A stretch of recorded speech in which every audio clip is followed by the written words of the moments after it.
আমরা খুব শীঘ্রই পে কমিশনের চেয়ারম্যান মহোদয়ের সাথে আমরা সাক্ষাৎ করব এবং খুব সম্ভবত আগামী সপ্তাহেই আমরা বাংলাদেশ সচিবালয় সংযুক্ত পরিষদের সংগ্রামী সভাপতি বাদিউল কবির ভাইয়ের নেতৃত্বে এবং বাংলাদেশ সরকারি কর্মচারী দাবি আদায় ঐক্য পরিষদের 20 সদস্যের একটি টিম আগামী সপ্তাহেই আমাদের সচিবালয়ে মিটিং রয়েছে এবং সেখানে আমরা ইনশাআল্লাহ সেদিন আমাদের দাবি দাওয়াগুলি চূড়ান্ত করে আমরা সচিবালয়ে পে কমিশন চেয়ারম্যান মহোদয়ের সাথে আমরা সাক্ষাৎ করব ইনশাআল্লাহ।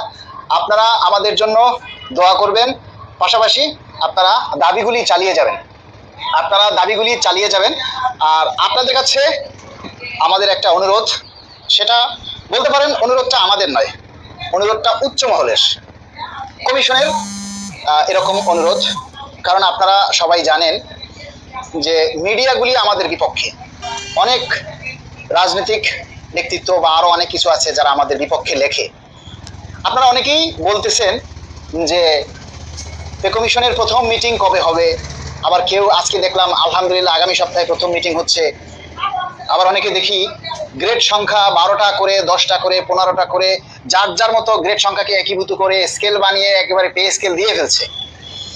এই কাজগুলি করা থেকে বিরত থাকুন।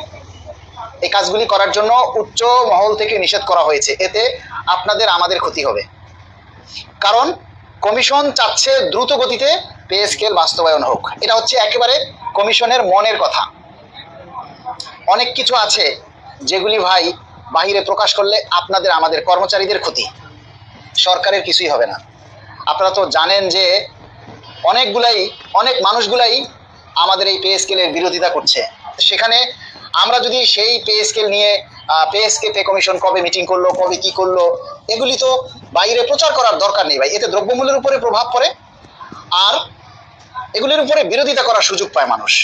আচ্ছা, পে কমিশনের কমিটি মিটিং করলো না কি করলো আমাদের তো সেটা বিষয় না, আমাদের বিষয় হচ্ছে দ্রুত সময়ের মধ্যে আমাদের দাবিটা বাস্তবায়ন করা, আমাদের পে স্কেলটা বাস্তবায়ন করা।